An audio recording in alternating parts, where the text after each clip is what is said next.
Surga adalah satu tempat yang dipersiapkan oleh Allah Subhanahu wa Ta'ala bagi hamba-hambanya yang bertakwa. Sebagaimana Allah firmankan dalam ayatnya, "Wasari'u ila maghfiratin min rabbikum wa jannatin 'arduha as-samawati wal ardh u'iddat lil muttaqin." Wasari'u, dan bersegeralah kalian ila maghfiratin min rabbikum, untuk menuju ampunan dari Tuhan kalian. Wa jannatin, dan bersegeralah pula untuk meraih surga.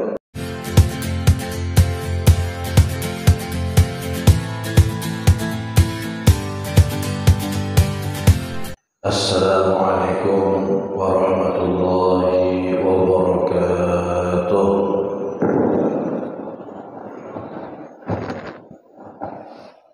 Bismillahirrahmanirrahim.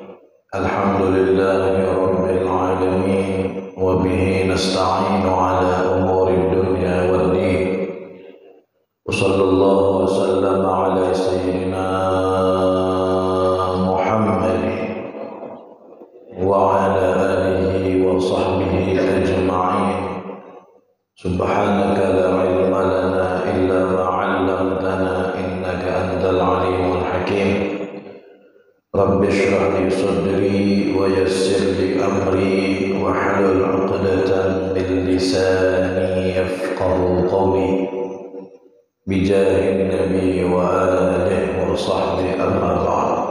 الحمد لله, puja dan syukur diaturkan kepada Allah Subhanahu wa Ta'ala atas limpahan nikmat berupa taufik dan hidayah, inayah, kekuatan yang diberi oleh Allah Subhanahu wa Ta'ala, sehingga kita bisa melaksanakan kewajiban kita, yaitu kewajiban sholat subuh dan juga kewajiban di dalam menuntut ilmu. Mudah-mudahan sholat kita diterima oleh Allah dan ilmu kita dijadikan ilmu yang bermanfaat. Amin ya rabbal alamin. Salawat serta salam tidak lupa pula kita haturkan kehadiran junjungan kita, kasih kita, baginda Nabi kita, Nabi besar Muhammad sallallahu alaihi wa ala alihi wa sahbihi wa sallam, dan juga kepada keluarga Rasulullah, sahabat-sahabat Rasulullah, dan orang-orang yang meladeni jalan baginda Nabi besar Muhammad sallallahu alaihi wa ala alihi wa sahbihi wa sallam sampai hari kiamat nanti. Amin ya rabbal alamin. Hadirin dan hadirat jamaah yang dimuliakan Allah Subhanahu wa Ta'ala, kita melanjutkan lagi pelajaran kita yang kita baca di dalam kitab Risalatul Jami'ah. Pada pertemuan tadi malam kita membahas tentang Al-Jannah, yaitu surga, dan kita ketahui bahwa surga adalah satu tempat yang dipersiapkan oleh Allah Subhanahu wa Ta'ala bagi hamba-hambanya yang bertakwa.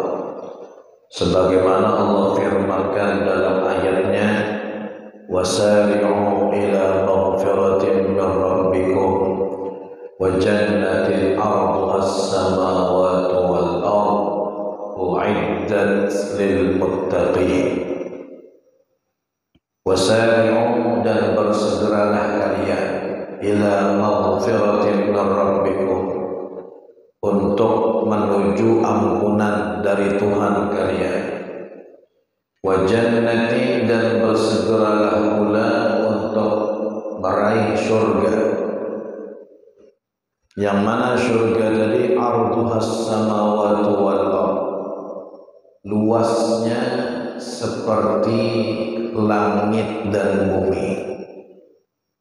Jadi surga itu luasnya seperti langit, 7 lapis langit, dan bumi 7 lapis bumi digabung menjadi satu. Ini bumi ini 7 lapis. 7 lapis.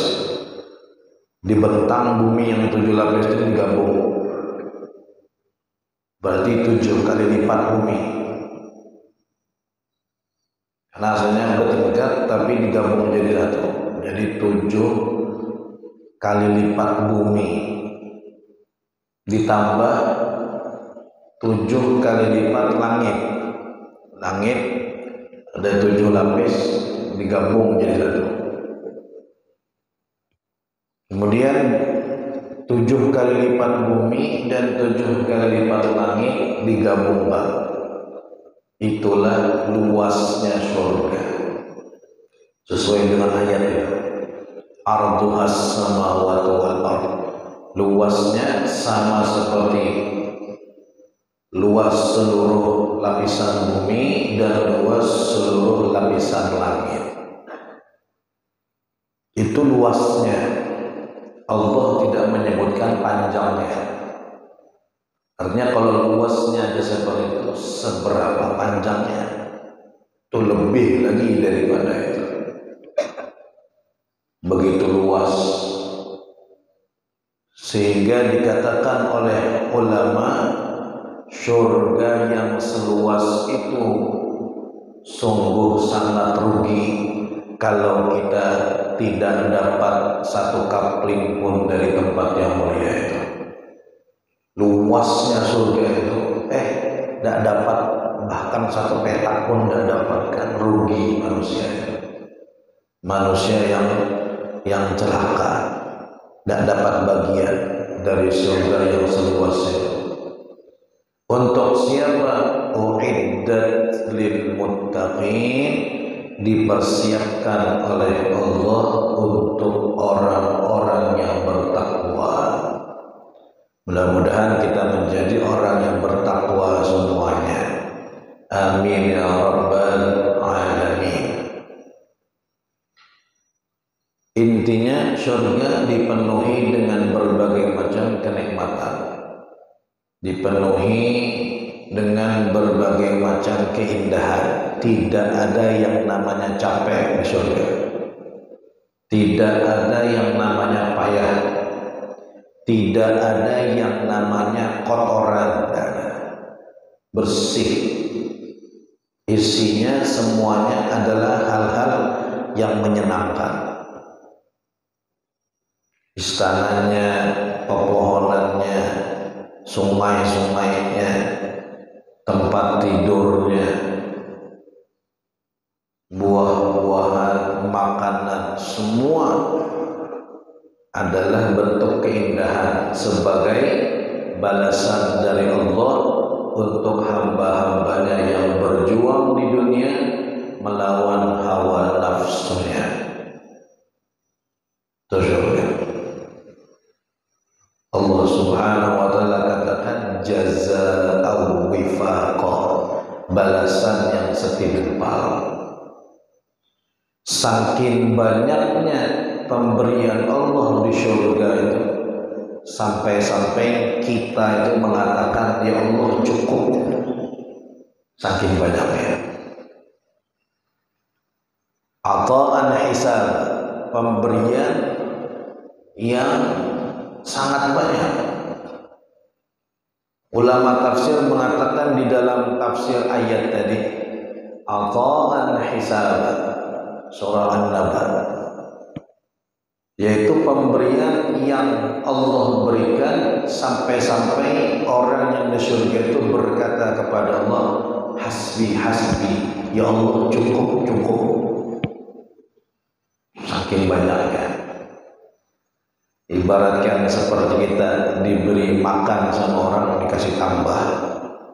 Asalnya yang kita lapar makan, sudah ditambahin sampai kita katakan cukup Pak, cukup. Berarti apa kalimat cukup itu? Sudah sangat banyak nih nikmatnya. Sudah sangat luar biasa, tapi dikasih lagi oleh Allah, diberi lagi oleh Allah sampai mengatakan hasbi hasbi, cukup ya Allah cukup. Sudah luar biasa pemberian Engkau jalla jalaluhu wa ta'ala fi'ala. Jadi kenapa Allah sebutkan surga dan disifatkan dengan luar biasa pensifatan dari Allah, supaya kita itu pas lagi capek-capek beribadah ingat itu, semangat lagi malas-malasnya sholat, berangkat ke masjid berjamaah, diingat-ingat bagaimana sifat-sifat surga. Wah, semangat lagi. Begitu. Apakah boleh orang beribadah dengan niat mengharap surga? Boleh. Tidak masalah. Masih dikatakan orang yang ikhlas. Ikhlas itu ada tingkatannya. Ada tingkatan. Tingkatan yang paling rendah ikhlas. Tapi ikhlas juga namanya. Cuman paling rendah. Orang yang melakukan ibadah dan meninggalkan maksiat karena pengen masuk surga dan ingin dijauhkan dari neraka, itu ikhlas. Walaupun tingkat yang paling rendah itu ikhlas. Wah, saya ini beribadah pengen masuk surga aja supaya tidak masuk neraka. Tidak apa-apa. Allah yang memerintahkan kita berdoa minta surga. Nabi yang mengajarkan kita berdoa minta surga, berarti mengharap surga dan mengharap neraka itu tidak mencederai makna ikhlas di dalam beribadah. Walaupun tingkat tertingginya nanti beribadah kepada Allah karena Dia Allah, bukan karena surga dan neraka. Seperti Rabi'atul Adawiyah, seorang perempuan solehah kelas tinggi. Ini perempuan tapi melebihi laki-laki. Ibadahnya, ma'rifatnya kepada Allah, ahli ibadah, khatam Qur'annya 8.000 kali di dalam lubang kuburnya.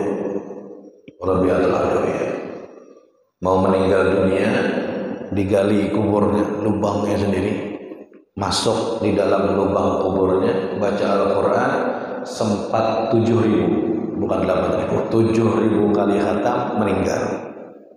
Itu yang di dalam lubang kubur, belum yang sebelum-sebelumnya. Suatu ketika beliau berdoa, "Ya Allah, seandainya saya beribadah kepadamu karena ingin masuk surga, maka jangan masukkan saya surga. Ya Allah, seandainya saya beribadah kepadamu karena takut neraka, maka masukkan saya neraka."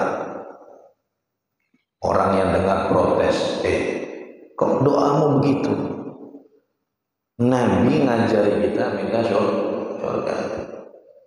Nabi ngajari kita minta dihindarkan dari neraka. Apakah doamu itu takutnya tidak dianggap melanggar sunnah Nabi? Oh enggak. Saya doa begitu bukan tidak mau masuk surga, bukan tidak mau masuk, bukan takut dengan neraka, bukan. Tapi saya sedang ingin naik tingkat dari beribadah ingin surga dan neraka untuk meningkatkan ibadah saya menyembah Allah karena Dia Allah, bukan karena surga dan neraka. Apakah seandainya Allah tidak menciptakan surga dan neraka, Allah tidak ditaati?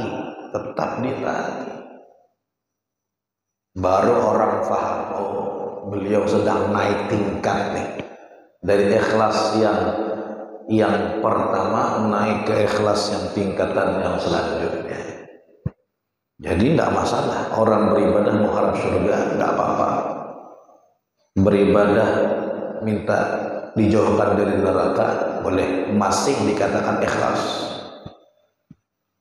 Kalau selain daripada itu, beribadah untuk si fulan,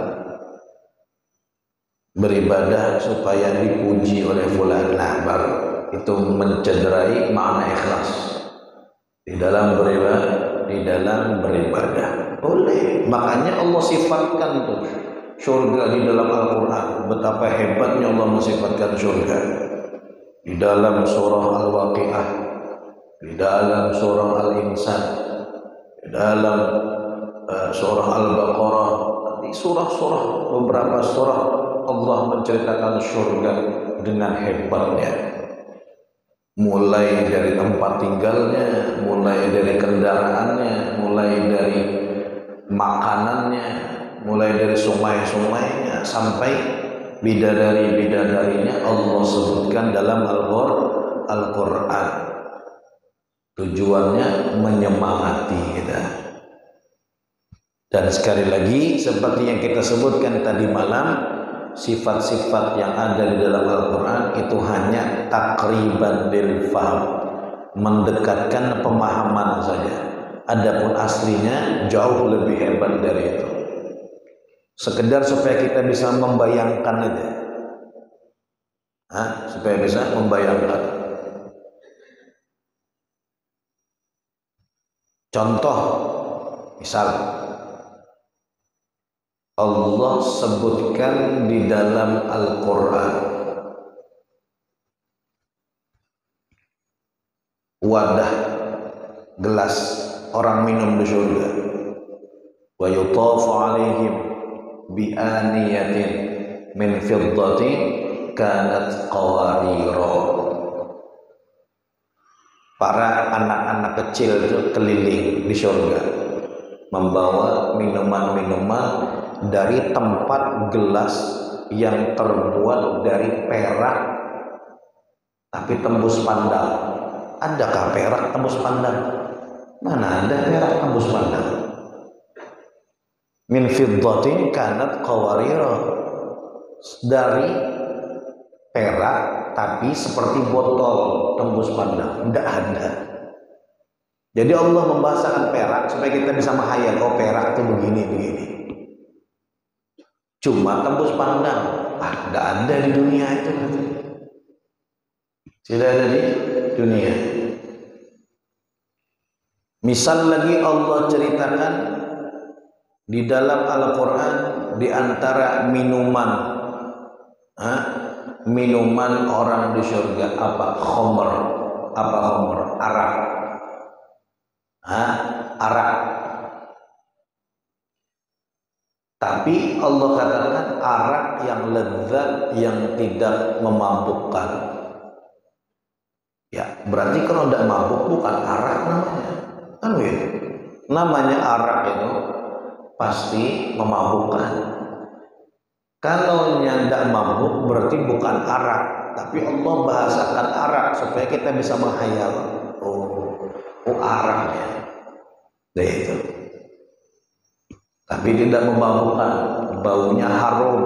Mana ada arak bau harum? Ini bau harum.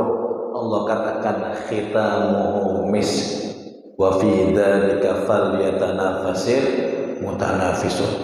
Baunya bau misik harum. Terus lezat. Orang arak di dunia itu tidak enak. Ada enak arak? Tidak ada. Orang minum arak, minum anggur, minumnya sedikit-sedikit. Minumnya pun harus langsung. Kenapa harus langsung?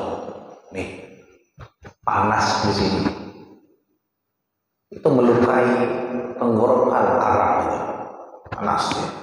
Makanya orang minum arak tuh langsung supaya langsung masuk. Di surga enggak begitu.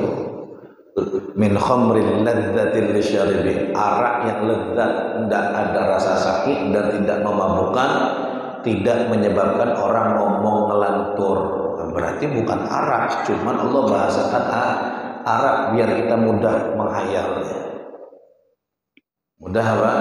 Mudah menggambarkannya. Aslinya, hakikatnya jauh lebih hebat daripada apa yang kita bayangkan. Masya Allah. Di istana orang di surga itu Pak, ada sedotan buat minum. Sedotan buat minum. Jadi kita minum itu langsung sedotan saja. Kemana kita berjalan, sedotannya ngikut. Kita naik ke tingkat 2, naik juga nih. Naik tingkat 3 rumah kita, naik juga ngikut kemana kita berjalan. Masya Allah, tidak ada di dunia ini. Adanya cuma di surga, ciptaan Allah Subhanahu wa ta'ala. Waduh, macam-macamnya. Tidak bisa kita bayangkan betapa hebatnya itu surga. Sampai dikatakan orang itu seandainya Allah beri mimpi dia, atau Allah bukakan hijab untuk bisa melihat surga, niscaya dia itu hambar untuk hidup di dunia. Misalnya Allah bukakan hijab, entah langsung atau dalam mimpi, nih surga itu begini, bangun-bangun melihat dunia, tidak nafsu lagi tinggal di dunia ini. Saking indahnya isi surga, hilang. Yang ada pengen cepat-cepat minta untuk dimatikan agar bisa cepat menyaksikan senantiasa surga yang dijanjikan oleh Allah Subhanahu wa ta'ala. Mudah-mudahan masuk surga semuanya. Kalau kelas-kelas kita ini, surga itu ya yang kita harapkan kenikmatan-kenikmatannya. Tapi bagi para pencinta, mereka tidak ada satupun yang membuat mereka tertarik untuk masuk surga selain apa? Selain ingin bersama dengan Nabi Muhammad SAW. Jadi kalau kelas-kelas kita nih, ulunlah, untuk supaya pengen masuk surga itu diiming-imingi apa? Wah, surga itu makanannya, bidadarinya, istananya, suasana segala macam itu kita. Tapi kalau para pencinta, untuk membuat mereka tertarik dengan surga tidak perlu panjang lebar. Tinggal satu aja yang disebutkan. Kamu pengen gak masuk surga? Ada apa sih di surga? Ada Nabi Muhammad. Wah, cukup, pengen. Tidak perlu disifatkan panjang lebar yang lain-lainnya. Itu para pencinta. Sehingga Al-Habib Ali Habsyi yang biasa kita baca Maulid Habsyinya, beliau mengatakan di dalam qasidahnya, fi jannatin ma syaqani min wasfiha illa likaunil hibbi fiha khayyama. Surga itu, kata beliau, tidak ada satupun yang membuat saya tertarik masuk surga, itu tidak ada. Mau bidadari, mau istana, mau apa, kecuali satu yang bikin saya banyak beribadah untuk bisa masuk surga. Apa? Illa likaunil hibbi fiha khayyama, karena saya tahu kekasih saya tinggal ada di situ. Seandainya Nabi Muhammad itu tempatnya, seandainya Allah tempatkan di neraka misalnya, contoh, maka mereka para pencinta berdoa pengen masuk neraka. Karena tujuan hidup mereka adalah murafaqatun Nabi, bersama dengan Nabi di dunia sampai di akhirat. Itu kenikmatan terbesar mereka. Itu pencinta. Beda dengan kita yang tidak sebesar itu cinta kita dengan Nabi Muhammad SAW. Ada seorang sahabat namanya Thauban. Sahabat Thauban. Thauban ini kurus, kayak orang sakit. Sebelum-sebelumnya enggak. Tapi di akhir-akhir kurus. Ditanya sama Rasulullah, ya Thauban, ma'asabah, kamu kenapa sakit ya? Kok berkurus, lesu? Kenapa ya wahai Thauban? Sakit? Enggak sakit ya Rasulullah. Kenapa? Enggak ada makanan di rumah? Ada ya Rasulullah. Lah terus kenapa kok kamu jadi kurus begini? Kenapa kok kamu jadi Jadi seperti orang tidak semangat hidup begini. Kenapa? Ya Rasulullah, saya kepikiran. Apa yang kamu pikirkan? Saya kepikiran di akhirat ya Rasulullah. Lah, mikirin apa? Yang saya pikirkan ya Rasulullah adalah keadaan saya di akhirat. Apakah saya bisa bersamamu apa tidak? Itu yang bikin saya kurus ya Rasulullah. Ketika masih di dunia, saya hidup, sampeyan masih hidup. Di saat saya rindu dengan engkau ya Rasulullah, gampang saya tinggal keluar rumah ke masjid, saya paling tidak bisa melihat wajahmu atau setidaknya mendengar suaramu dari dalam rumah. Maka terobati kerinduan saya ya Rasulullah, pulang. Gampang. Tapi di akhirat nanti ya Rasulullah gimana? Seandainya saya masuk neraka ya Rasulullah, jelas pasti terpisah. Karena engkau di surga, saya di neraka. Seandainya saya masuk surga, sudah pasti tingkatan surgamu beda dengan tingkatan surga saya. Jadi yang saya pikirkan nanti di akhirat mau ketemu engkau bagaimana ya Rasulullah. Itu yang bikin taubat kurus. Mikirkan di akhirat nanti ketemu enggak sama Nabi, bisa berbarengan enggak dengan beliau. Karena bagi para sahabat itu adalah impian terbesar mereka. Bagi para sahabat itu adalah kebahagiaan paling bahagia. Makanya para sahabat itu sanggup meninggalkan tanah lahir mereka, Mekah, hijrah ke Madinah. Kenapa? Nabi pindah ke Madinah. Ngapain saya tinggal di Mekah? Mereka tinggalkan rumah. Para sahabat yang hijrah itu tidak bawa apa-apa. Rumah ditinggal, harta benda ditinggal, kemudian pekerjaan ditinggal, dijarah sama orang-orang Mekah pada saat itu. Sanggup mereka melakukan itu demi hijrah kepada Madinah. Bukan karena Madinahnya, tapi karena sosok yang tinggal di Madinah, Nabi besar Muhammad SAW. Itu bedanya dengan kita. Gimana ya Rasulullah, kata Thawban. Diam Nabi, tidak bisa jawab. Akhirnya turun ayat, may yuti'illaha war rasula fa ulaika alladziina an'ama Allahu 'alaihim minan nabiyyin was-siddiqin wasyuhada was-salihin wa hasuna ulaika rafiqa. Sesungguhnya kata Allah, orang-orang yang taat dengan Allah dan taat dengan Rasulullah, faulaika, mereka itulah yang akan dikumpulkan nanti dengan para nabi, para siddiqin, para syuhada dan para sholihin. Mereka itulah sebaik-baiknya teman. Artinya kamu modal taat wahai Thawban dengan Allah, taat dengan Rasul, insya Allah akan ngumpul bareng nanti di sana. Oh bahagia Thawban. Senangnya Thawban ketika turun ayat tersebut. Karena harapan dia untuk tetap bersama dengan Rasulullah di akhirat terbuka luas, diberikan oleh Allah Subhanahu wa Ta'ala. Jadi mereka tidak tertarik dengan bidadari, tidak tertarik dengan istana, tidak tertarik dengan makanan-makanan yang berbagai macam. Ketertarikan mereka kepada surga hanya karena satu, yaitu bersama dengan Rasulullah SAW. Itu pencinta, para pencinta. Wow. Keadaannya beda, luar biasa. Gambarannya begini, contoh.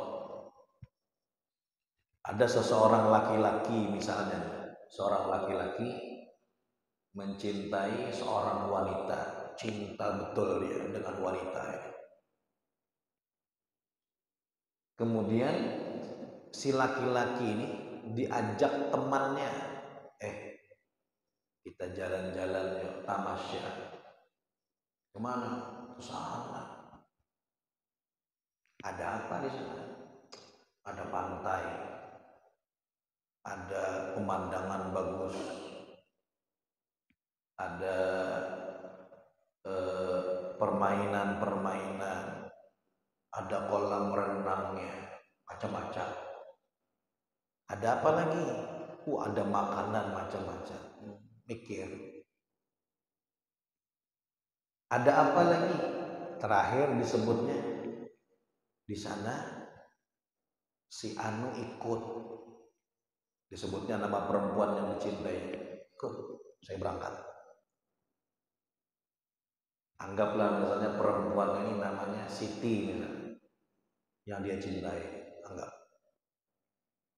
Jadi berbagai macam disebutkan. Ayo kita ke sana. Tapi perjalanan agak jauh, 3 jam. Di sana ada apa? Ada pantai, ada kolam renang, ada makanan, minuman segala panjang lebar. Oh, mikir. Tapi pas disebut di akhir, si Siti ikut ke sana, selesai berangkat orang. Pencinta. Siti ikutnya, ikut. Coba dari pertama bilang, enggak usah kamu sebutkan ada pantai, ada apa, saya langsung ikut. Kenapa? Yang saya cintai ikut sana. Biar di sana pemandangannya jelek, biar perjalanan 10 jam, biar umpamanya di sana makanannya enggak ada yang enak, tapi ketika kamu bilang Siti ikut, saya berangkat. Pencinta.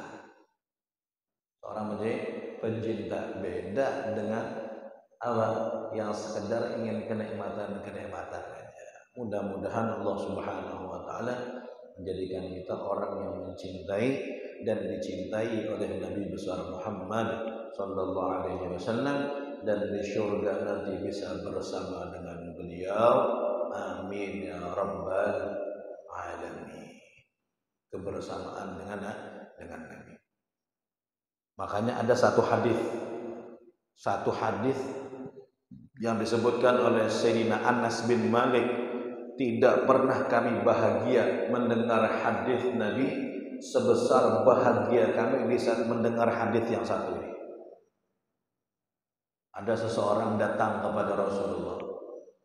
Ya Rasulullah, al-mar'u yuhibbu qauman wa lam yalhaq bihim. Bagaimana ya Rasulullah, ada seseorang yang mencintai sekelompok orang tapi amalnya tidak sehebat mereka. Satu orang cinta dengan sekelompok orang tapi amalnya tidak nyampe dengan amal mereka. Ini luar biasa ahli ibadah, ini sekedarnya. Bagaimana ya Rasulullah nanti di akhirat? Kata Nabi, al-mar'u ma'a man ahab. Seseorang akan dibarengkan, akan dibangkitkan bersama orang yang dia cintai. Ucapan Nabi itu al-mar'u ma'a man ahab.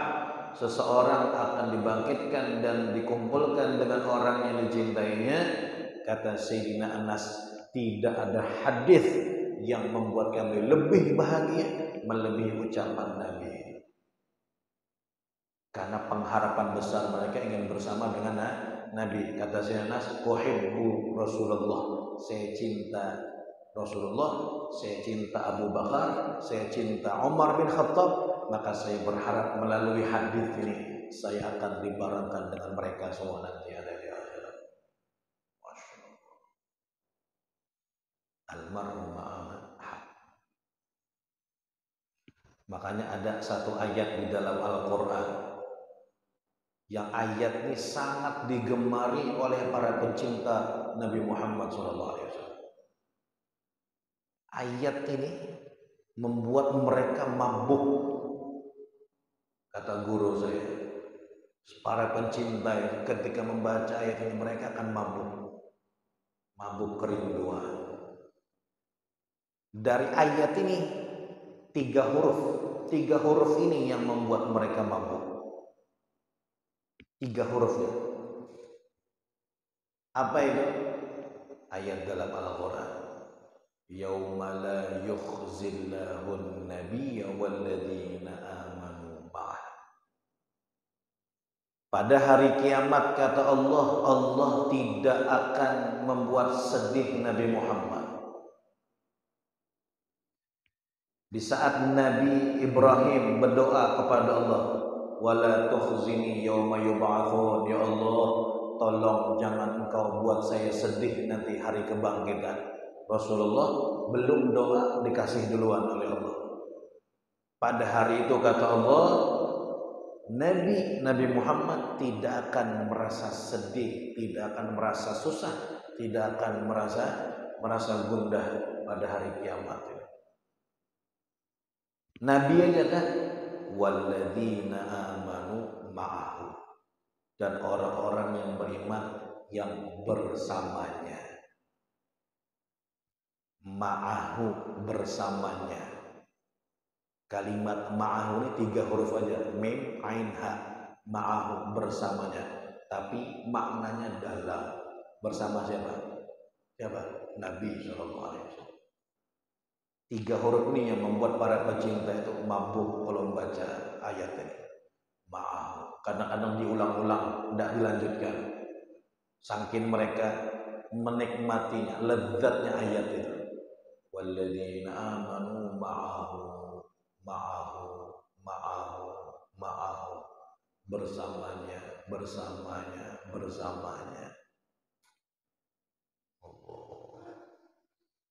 Walladzina amanu ma'ahu nuruhum yas'a baina aydihim, cahaya mereka akan memancar di hadapannya, wa bi aymanihim, dan dari kanan mereka. Seraya mereka berdoa, Rabbana atmim lana nurana, ya Allah sempurnakanlah cahaya kami. Siapa mereka? Ma'ahu, yang bersama dengan Nabi Muhammad SAW. Mudah-mudahan kita dibarengkan dengan Nabi, dibangkitkan dengan Nabi, dimasukkan surga dengan Nabi Muhammad SAW. Amin ya rabbal alamin. Karena keindahan apapun tidak bisa mengalahkan keindahan yang Allah ciptakan. Tidak ada yang Allah ciptakan lebih indah melebihi Nabi Muhammad SAW. Wala syurga, wala arash, tidak ada yang lebih indah dari Nabi Muhammad. Allahumma sholli ala Muhammad. Jadi surga bagi mereka hambar kalau di situ tidak ada Rasulullah. Karena di situ ada Rasulullah, mereka jadi pengen masuk surga. Kita berharap kita dimasukkan surga, diberikan kenikmatan-kenikmatannya, dan berkesempatan bisa bersama dengan Nabi Muhammad. Amin ya rabbal alamin. Jadi wal jannatu haq, dan surga itu adalah hak.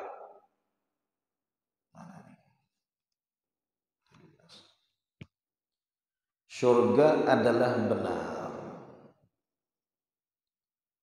Begitu juga neraka juga benar. Neraka juga benar. Ini aja bagi kisah neraka. Sudah nyaman bagi kisah surga, dan kisah nerakanya kenanya. Dengan harapan mudah-mudahan masuk surga semua. Iyyaka na'budu wa iyyaka nasta'in, ihdinas siratal mustaqim, siratal ladzina an'amta 'alaihim. Bismillahirrahmanirrahim. Wassalatu wassalamu ala asyrafil anbiya'i wal mursalin sayyidina Maulana Muhammadin wa ala alihi washabihi ajma'in. Allahumma iftah 'alaina futuhal 'arifin, faqihna fid din, 'allimna ta'wil, wahdina ila sawa'is sabil, waj'alna min 'ulama'il 'amal bi siratikal mustaqim. Allahumma akrimna bil fahm wa akhrijna min dhulumatil wa zidna 'ilma. Rabbana atina fid dunya hasanah wa fil akhirati hasanah wa qina adzaban nar. Sallallahu ala sayyidina Muhammadin wa ala alihi washabihi wasallam. Fadli subhana rabbika rabbil izzati 'amma yasifun, wa salamun 'alal mursalin, walhamdulillahi rabbil alamin. Itu dari ulun, kurang lebihnya minta maaf, salah-salah kata, kepanjangan, kelewatan waktunya, minta halal dari Allah. Hadza minni wa afu minkum. Assalamualaikum warahmatullahi wabarakatuh. Kita salat isyraq berjamaah.